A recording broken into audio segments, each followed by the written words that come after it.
From Boise to Middleton, the 5A and 4A Southern Idaho Conferences feature 20 of the largest schools in Idaho. Highlighting the big plays and big stories from Idaho's biggest schools, this is the SIC Prepcast with Wayne Dzubak.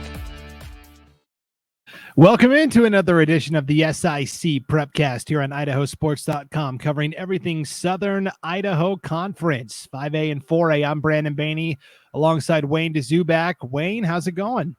It's going great. I mean, I tell you what, getting that first week of football under your belt is really important. Getting it done, that's what I needed to have happen. Yeah, you had a Thursday game, a Friday game. Similar this week, except we'll add Boise State duties to the lineup as well. Yeah, I've got a Thursday pregame show at Boise State as they get ready for UCF and a big rivalry game, even though they've never played a game against each other. And then I've got Ridgeview taking on Timberline. And then I've got Centennial taking on Meridian on Friday night. So we'll talk about those a little bit later on. But I want to just talk about, if I can, jump right into the two games I did last week because both were exciting. You know, we had Capital and Nampa to start things off on Thursday night, and that game was 21-21 going into the fourth period. It got really dicey for Capital, 5A playing 4A. But, Capital came up with a couple of big plays and ended up getting 14 points in the fourth quarter, winning it 35-21. And then on Friday night, Meridian jumped to a 13-0 lead at Mountain View, and Mountain View come roaring back with a couple of touchdowns in the third period and won it 14-13, and nobody scored in the fourth quarter. So a couple of good games, a couple of fun things to get things kicked off with. Yeah, that Meridian Mountain View game was lived up to the billing. We thought it was going to be a matchup of two teams that are contenders. And Meridian, if they make a couple kicks, they missed an extra point and they missed a field goal that could have given them the lead at the very end. We might be talking about a different outcome. They really did. Arsenault, their kicker, he's a right-footed kicker, and for some reason they left it on the left hash mark. And they didn't move it into the center of the field. He had plenty of leg. That thing could have been good from about 50 yards, literally, but it was wide left. And if they put it in the middle of the field, I think Arsenault, hits the game winner, and all of a sudden Meridian's 1-0, and Mountain View's looking like they did last year, losing their opener. But, hey, it's all about, getting the breaks. And the bottom of the line, it was wide left. And so here comes Mountain View at 1-0 on the year. So did Mountain View impress you? I know they're a team that people think might win the SIC this year. How did they look?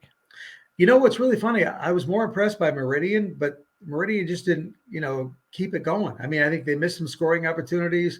And then, of course, their quarterback, Malachi Martinez, got hurt really late in that game. He did not finish the final series, and it was kind of quiet. It just the other quarterback snuck in there really for the last couple of plays, and all of a sudden Martinez wasn't there. And I don't know what his status is for the game coming up against Centennial on Friday night. So, everybody's kind of hush-hush about that. And especially John Zamberlin over at, Meridian hasn't said much. He's a college coach, so he's used to that kind of stuff. So I don't know. It's going to be interesting. But I was actually more impressed with Meridian. I thought Meridian would actually win that game. They look solid. But I got to hand it to Mountain View. They came back. And, in fact, what's really interesting, Brandon, is in that third period, they came out looking like a different team. They ran the ball up the middle, and they used about two plays, a run up the middle, a little pass out into the flat, and they got her done. I mean, Quintez Evans had 22 carries. I believe he had 131 yards and a touchdown. And they also had a kid named Dallas Slocum, Mountain View did, who scored on a 22-yard touchdown run. So those were the two touchdowns, both in the third period. Mountain View's going to be good, but I was more impressed opening night with Meridian, but they didn't win. So go figure on that one. Yeah, that's the way it goes sometimes. And yeah, you're right. Meridian sometimes is like Fort Knox in terms of trying to get information out of them. They're pretty tight. Yeah, for sure. For sure. Let's revisit that Thursday game. That was a matchup of Dzubak's dark horses, Capital against Nampa. And as you said, it was actually really close heading into that final quarter. Yeah, it really was. 21-21. Nampa was right there. Capital was right there. And the bottom line is it's all about special teams. And in that game, at the very end, Nampa's, long snapper had some problems. He was very slow getting the ball back. And so Capital saw that. So they came in there, and a kid named Josh Summers was able to block a punt, or a kick, which was returned for a touchdown. And a little later on, because he was trying to get the Nampa long snapper, trying to get a little bit more oomph on the ball, he really gave it the old college try. And unfortunately, he snapped it about 10 yards behind the kicker. And Capital recovered at the 13 and a few plays later scored. And that was the difference in the game. So 2 miscues on special teams. And unfortunately, both on the long snapper. But, they'll get better. Nampa was right there. It's a 5A versus 4A. And you were right. I had Capital as my 5A dark horse, Nampa as my 4A dark horse. I thought both looked really good. And again, it was one of those games that I thought Nampa could have won. And maybe, I won't say should have, but I think they could have won. And but Capital did what they needed to do to get that victory in the book. Yeah, we talked up Nampa a lot heading into the season. We thought they had really good potential, and not a lot of people were. I think they were sleeping on Nampa a little bit. Mm-hmm. Maybe this opening week performance will open some eyes in terms of what the Bulldogs can do this year. Yeah, they were 6-3 last year, so I mean, they're not a 6-3 team is not somebody you sleep on, and they went into the playoffs. So, but they came out and gave Capital all Capital could handle. That's for sure. Yeah, they were picked 5th in the preseason coaches poll. I think they have potential to be a top 3 team by the time it's all said and done. What else stood out to you from the 5A, 4A slate here on the opening weekend, Wayne? What I thought was interesting was when you get the 5A, 4A battles, I thought that Eagle Bishop Kelly game was just unbelievable. Eagle won it 35-33, but in winning it, they also lost their leading rusher, Ethan Makita, who carried the ball twice. The first time for 51 yards and a touchdown. The second time for an ACL tear. So, I mean, and he's out for the season. So we're sorry to hear that kind of news. But boy, I tell you what, 35-33 was unbelievable. Great game, back and forth. Bishop Kelly, again, they're going to be a powerhouse in the 4A. And obviously Eagles, depending on if they have a backup to Makita, going to be a good team in 5A. Yeah, it was fascinating. The end of that game, Bishop Kelly, we know they love to run the ball, and they had the ball down by 2 with like 30 seconds to go, but they were out of timeouts. They had the ball inside the 10, but they were out of timeouts. So they had to pass the ball, which is not their strength, 3 times into the end zone, missed on all 3. They brought out their kicker for a 25-yard field goal attempt, Martin Cunnington. He's a sophomore, and just like that Meridian game, hooked it wide left. And so that was all she wrote for BK. Yeah, a couple of teams surviving by missed field goals. I mean, we've seen that happen many, many times. But, hey, it made for an interesting game. That's the one that really stuck out to me, I think, more than anything else. Everything else was pretty much expected. I thought CUNA did a great job. They went up to Lewiston, got behind big, came back strong, lost 49-31. But when you go on the road up north like that, a long bus trip, thought CUNA played very well against Lewiston. Emmett's going to be strong. They beat Boise 42-7 in the opening week. So how about Owyhee? They came out, did not get her done. Centennial won that game 57-30. Wild game, though. So it's going to be interesting to see how Owyhee, builds on the rest of the year. And it's going to be fun to see Centennial as they take on Meridian this Friday night. To see 57 points from Centennial against anybody is pretty impressive. So we'll see Centennial taking on. We'll see what Ian Smart's team is all about. When not Ian Smart's team, I'm sorry, but we'll see what Centennial does against Meridian. Yeah, speaking of Ian Smart's team, Timberline also had a very nice win over Bora, 49-28. So you always wonder, is Timberline that good? Is Bora that down? Is it somewhere in between? And so I think week 2 is going to be a week where maybe some more questions get answered. Yeah, I was thinking about Ian Smart and Timberline because I've got that game, on Thursday night where they host Ridgeview. Ridgeview, by the way, did not play. And I saw one report that it was not enough players, but in talking with the folks at Timberline, they say it was not enough practices that, Ridgeview could get in because they were short on players early on during the fall camp. So from what I understand, that game is going to be played, Ridgeview at Timberline. And I agree. Timberline 48-29 over Bora. Bora is still trying to get back to where they were just a few years ago when they lost a couple of key players. But, that's a pretty good ball game. And when Timberline can put up 48 points, I'm looking forward to seeing them and what they can do on Thursday night. Yeah, the Emmett game stood out to me the most because I thought Boise had a lot of potential this year, and I thought maybe Emmett had backslid a little bit, and so I expected that game to be a little closer than it was. But maybe Emmett, instead of rebuilding, they're just reloading and they're set for another deep run. They always find those farm boys up there, and they figure they put them out there and they can do stuff. But they had their quarterback coming back, so they had that going for them. And I mean, they always have a good team. Emmett is always going to be good. And I know Boise right now is still trying to figure out, their rhythm, what they do. So it'll be interesting to see, how they respond from that loss. Other scores from the opening weekend, you had Skyview beat Columbia in their annual rivalry game 41-6. Caldwell, actually, I thought Wayne competed pretty well against the 3A runner-up from last year, Homedale. They only lost 36-24. I thought that was pretty impressive for the Cougars. And then you had Middleton hosting Elko, Nevada, 40-7. The Vikings won. Defense was their big problem last year, so to only give up 7 points is pretty impressive. Yeah, I agree with that one. Middleton looks strong again. I agree with you on Caldwell. Caldwell had struggles last year, as we know, not enough players. They had some great issues. And the coaching staff there was very, open about it. They said, yeah, we've got great issues and we're going to get our grades up first before we play. And so this year Caldwell's come out, and you're right, Homedale runner-up. They lost to Sugar Salem for the third year in a row in the championship game. I did that game.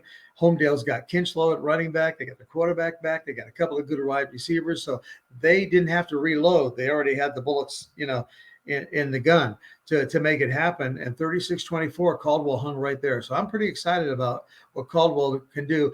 So people told me early, don't sleep on Skyview this year. Well, Skyview just kind of knocked off Columbia and said, hey, we are here. 41-6 was the final, as you mentioned. So, yeah, I'm excited about all those games, and I'm looking forward to what we've got. With that in mind from last week, how about, I know you've got a gold star in mind, and I've got a gold star in mind. Why don't you go first with your gold star? Okay, so yeah, this is a feature we're going to do every week here, Wayne, on the SIC Prepcast, where we hand out the gold star, or basically it's kind of like the pride sticker that college teams put on the helmet. We're awarding outstanding performances, and it's not always going to be the quarterback who threw for 5 touchdowns. Sometimes it's going to be the offensive lineman who helped keep a clean pocket for him. So it's at our discretion, which I like. I like that power, Wayne. Yeah, and I like who you picked. In one of your games, you've got one guy and I've got one guy, so go for it. Okay, so my gold star goes to Josh Summers from Capital. He is a defensive lineman, and he played really well. He had a couple of sacks in that game against Nampa, and then, as you mentioned earlier, he was the one who blocked that punt that led to the touchdown that really boosted Capital on their way to the win late in the game. And so a couple of sacks from Summers, that huge blocked punt, I thought he really made a big impact on the game. And so Josh Summers from Capital gets my gold star. Well, you mentioned him to me the other day and told me that's who you wanted to go with. I absolutely agreed with you because he just really disrupted everything. He was a disruption of the force all night long, and everywhere you look, Josh Summers was there. So good call. The other thing I want to tell you about is that my guy was on a losing team. All right. So it's not always going to be the winner is not going to be there, but I cannot overlook Seth Knott from Bishop Kelly and the night he had 5 touchdowns. He had 307 total yards. He had 205 yards rushing. He scored every Bishop Kelly touchdown. And when you told me how that game ended, because, I was doing the other game, so I didn't really hear all about it. I wasn't really there. I'm like, why didn't you just hand it off to Knott? Why not? That's kind of my new saying is that if you're BK, I would be up there yelling, why not? Go with him. But that's my gold star, Seth Knott from Bishop Kelly, 5 touchdowns, 307 total yards. He was just dominant for the Knights. And boy, I tell you what, people are going to have to watch out for him all year long. Yeah, that's kind of the crux of going up against Bishop Kelly. You know what they're going to do. If you can stop Knott, you win the game. But the problem is that's really hard to do. So There's something else. I mean, and when they can give Eagle all the problems, and of course now Eagle's got that situation with Ethan Makita, as we talked about, with him out for the year. You hate to see anybody lose their, leading rusher or somebody who had a potential to be their leading rusher all season in the first game of the year. Not what you want to see. Yeah. So let's look ahead to what's coming up this weekend in SIC football. We'll start with the game Thursday night at Donna Larson Park. Wayne, you're going to have the call on IdahoSports.com, audio-only broadcast. Ridgeview making their season debut against Timberline, who's 1-0. Yeah, and I'm really worried about this game because Ridgeview, of the situation they didn't play last week because of either a lack of players or a lack of practices, whichever it was. So they're coming in against a Timberline team that opened up with a 48-29 win over Bora. Ian Smart's got it going there at Timberline. I think they were one of those that I really considered for one of my, teams that could make some noise without, you didn't want to sleep on Timberline. So Timberline could very easily be 2-0 going up against Ridgeview. So hopefully Ridgeview's got it together. Maybe the extra practices under their belts. They get in there. The game is at Donald Larson Park, so they got to travel. Ridgeview does all the way from that Valley View area into downtown Boise. So I think Timberline probably be my pick to win that game, and we'll see how it goes. And the other game I've got is on Friday night, Centennial at Meridian. This should be interesting because Centennial, as we mentioned, won opening night against Hawaii, 57-30. Meridian, they lost that game to Mountain View. They got to be hurting, but they also may not have a quarterback. We don't know if Malachi Martinez is ready to rock and roll. I don't know what it is, so I don't want to speculate. And like I say, nobody's really talking about it, so I really haven't gotten any intel. But he did get hurt, did get banged up. It may just be that, he was banged up. Maybe they were just putting him into a concussion protocol. Again, I do not know. But if they do not have him, that will be a different Meridian team because Malachi Martinez is a really, really good quarterback. And if they have him, I think it'll be one whale of a game against Centennial. Yeah, I think regardless of whether Malachi Martinez is there or not, if Meridian really wants to take that next step and wants to be, have that seat at the table all the way through dessert, like you said a couple of weeks ago, I think regardless, the running game has to be a strength with Cross Antonacci. I think he is the whole key to what Meridian is going to be able to do this year. When you asked me who I was impressed with, the reason I was impressed with Meridian, you talk about Antonacci and what he did, okay? He's a great running back. But did you see the receivers that Meridian has? They've got 3 wide receivers, 163, 164, 164. I mean, college coaches would die to have a receiving core that big. I mean, and when you look at them from the press box, no less, they look huge. So, I mean, they've got some size, they've got some speed, they've got a good offensive line, and that's why I was surprised they did not win that game. I don't know that they utilized those big receivers enough against Mountain View in that ball game. But yeah. I think you're right. I think Meridian will beat Centennial at home on Friday night. Yeah, and Centennial, it'll be fun to see what they do with Keon Horton at quarterback. Obviously, they put up 57 points against Hawaii, so they got a little juice going too. That should be a fantastic matchup. The third SIC game we're going to bring to you this Friday night, it'll be a video broadcast at Middleton as the Vikings host the Minico Spartans, Wayne. Minico is the preseason favorite over in District 4 for 4A football. They're already off to a 2-0 start. And so for Middleton, this is a good early test to see where they stack up with teams from other conferences around the state. Oh, yeah, this is what I call my M&M game. It's kind of sweet, like chocolatey, just melts in your mouth. You got to love it. But Minico and Middleton, M&M, Middleton 1-0, and Minico 2-0. So a couple of undefeated teams. Sure, it's early in the season. You can hype it too much, but I think it's worth the hype. I think it's going to be a lot of fun and should be fun to watch on IdahoSports.com. Yeah, Logan Green will have the broadcast there, and 2 totally different styles of offense. Middleton goes 4 wide, slings it around. Minico goes into the wing tee. They just pack it in, and if they throw 5 times a game, it's probably a career night. The thing of it is, though, teams that do that, they somehow find the guys that they can fit into those positions that will make it work. So, and when you run an offense like that, it's like what Valley View does. Valley View is going to run at you. They're going to use a little bit of option, and so you've got an option quarterback. You know what you've got to stop.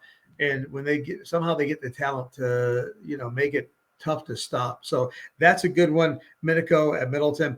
Eagle's going to be down at Kuna. We'll see if Kuna can rebound from that loss up north to Lewiston, and we'll see what Eagle can do. Capital at Owyhee. Owyhee's hosting their first ever high school football game, and that should be kind of fun to see, what Capital can do. Capital 1-0, Owyhee 0-1, going on the road. So it'll be interesting to see what Owyhee has. Yeah, I think the big matchup outside of the broadcast schedule that we're doing, a game that a lot of SIC fans are going to want to watch, is the annual rivalry game. When we talked about this, Wayne, it's really weird to have it in week 2 of the season, but since they're in opposite pods, that's just the way it worked out. But you're going to have Mountain View at Rocky Mountain, battle of 1-0 teams. See, this is the same thing that happened to Mountain View last year, although they opened up with Rocky and then played Meridian, then played Eagle and lost all 3, 0-3. This time they opened up against Meridian, won that by a point. Now they're playing Rocky, and you're right. And then I think they play Eagle again. So it's like bingo. They're doing it all over, deja vu again. But this time they started with a victory. Now they got to take on Rocky Mountain, a team that beat Highland 12-7. Not this last Saturday, but about 10 days ago. They opened up the season real early, and so they've kind of taken it easy. They didn't play this past weekend. So we know that they've got, everything going for them at Rocky Mountain. So Mountain View is going to come in. The big difference is I think Mountain View this year feels pretty good about what they can do, where they're at. They got that win. They got a lot of confidence now, so they're going to go into Rocky. That game is at Rocky. So you're going to have a couple of 1-0 teams going after one another. But you're right. It's early in the season. I, for one, would love to see these games just a little bit, even mid-season, just to give both teams a chance to really get into the flow of what they want to do offensively and defensively. But it's not to be. It'll be a fun game to see how it comes out. Yep. The rest of the schedule this weekend, we've got Nampa at Skyview. That's another one of those rivalry games within the Nampa School District. We have Columbia hosting Lakeland all the way from Rathdrum. Yeah, they're making the long trip down here. Yeah, that's a non-conference game. You've got Caldwell at Boise in a battle of 0-1 teams, so somebody's going to get off the schneid there. And then the other game I wanted to highlight was Emmett. After that impressive win over Boise, has to turn around and play a 3A state title favorite in Weiser. That's a pair of 1-0 teams. Weiser looks pretty impressive in their opening weekend. So, again, a big test for Emmett here, the defending 4A runner-up from a year ago. Yeah, it is indeed. I think Emmett's up to the challenge. I really do. I think they're a very good, solid football team. And, you talked about that Caldwell-Boise game. I mean, that's a game where really both those teams need a victory. I mean, they both need it. Both programs have been struggling. And you kind of want to toss a coin and say, okay, you both win, but you can't. So it's going to be interesting. Boise's at Donald Larson Park, and so that's their home. Caldwell making the trip over. So I like, I kind of like Boise in that game, but we'll see. I mean, it's really, I don't know much about either so early in the season as of yet. Yeah, we'll find out a lot more after that game gets completed for sure. So now that you've heard Wayne and I kind of give you the insider info on all of these games in the SIC, don't forget the feature we brought back this week to IdahoSports.com. It's our Gridiron Game Picks. Wayne, this is the weekly contest we do where fans and broadcasters alike go in and pick every single high school football game around the state of Idaho, and whoever gets the most games picked correctly wins $25 at the end of the week. That's not a bad deal. Do the broadcasters get money too, or are we just like there for we're just punching bags, Wayne. Okay, we're just the punching bags. Okay, we're just the thing you measure yourself upon. The so-called look, I beat the so-called experts. Right. So we waited a week. We would have debuted it last week, but we wanted to double and triple check and make sure that COVID wasn't going to rear its ugly head again and really mess with the schedule. And so now that we've had a week in the books and we feel like things are progressing somewhat normally, we brought it back this week. It's on the homepage at IdahoSports.com, the Gridiron Game Picks. Register a profile. It's super easy to do. And then compete against Wayne and myself and Paul Kingsbury and everybody every week. You can win some cold hard cash. Yeah, I you know what? I have to admit, I didn't know it was coming. I didn't see it coming. So I've got to get on there a little bit later today and make my pick. So I will do that. I promise. But I didn't know it was coming, and it caught me by surprise. And now I'm like, do I really want to do this? Because I don't know there's somebody out there a lot smarter than me for sure. And am I going to look silly? So, you always worry about that. So I think no matter what happens, Wayne, we'll both do better than Paul. And that's all that matters. You know what? When you put it that way, then we're good. We're good. Yeah. I'm feeling confident of that. Hey, we want to talk. We just wanted to mention soccer a little bit, I think, before we, we wrap up this podcast. And you were talking about girls soccer, and Rocky Mountain got off to, they play a Utah school. Yeah. Lone Peak High from Utah. Yeah. I couldn't remember which one it was. Lone Peak High is 5 games ago, but they played that one. They lost that one. But since then, they won 4 in a row. So you got to really hand it to them. 4-1 Rocky Mountain ladies in 5A SIC soccer. And they've outscored their opposition, Wayne, in those 4 games, 25-1. The defending 5A How do you do that? champ. Do you get 6 points for a goal? Plus you get an extra point or something like that. Right. That's some serious scoring in soccer. Yeah, they're the defending 5A champs from Rocky Mountain, looking strong once again. But I know there's been impressive teams at the top of the standings in both boys and girls soccer. Yeah, really. And the girl, staying with the girls, Mountain View's 3-0, and then Boise and Centennial both 3-1, so they're right there. And Capital 3-2. That's the girls' side. Boys' side 5A SIC. You've got Timberline 4-0 and Bora 3-0. They're the two lone undefeated teams. So, it's early in the season yet, but obviously Timberline on the guys' side and Bora playing well, and Rocky Mount looking pretty good on the girls' side, along with Mountain View. So could be some interesting matchups coming up, and we'll keep you posted on those as well. Yep, and now we're diving into conference play where there's 12 teams in that 5A SIC. They'll all play each other once, and you'll have 11 conference games. So you only get one shot at it, and so that's what I kind of like about it. Yeah, it'd be fun. I mean, you want more, because then you have to, because what you like is the home and home. So, wherever you play, like if let's say Rocky Mountain's playing Mountain View and they're both undefeated still like they are right now, but the game's at Mountain View, you go, oh man, we want a rematch. That's okay if you beat us there, but we want a rematch with you at home. You don't get that. So you got to make it count the first time and the one time you play each other. Yeah. So in the 12-team league, though, you just got to work with what you got, and it's getting bigger and bigger every day. So it is. You can only play so many games and do so many. There's only so many weekends in the fall. Yeah, that's right. That's right. Well, we are on to week 2. We'll have plenty to talk about again here on the SIC Prepcast next week. That'll do it for this week's edition of the SIC Prepcast. Friendly reminder, you can get this podcast 4 different ways, audio only, at our website, IdahoSports.com.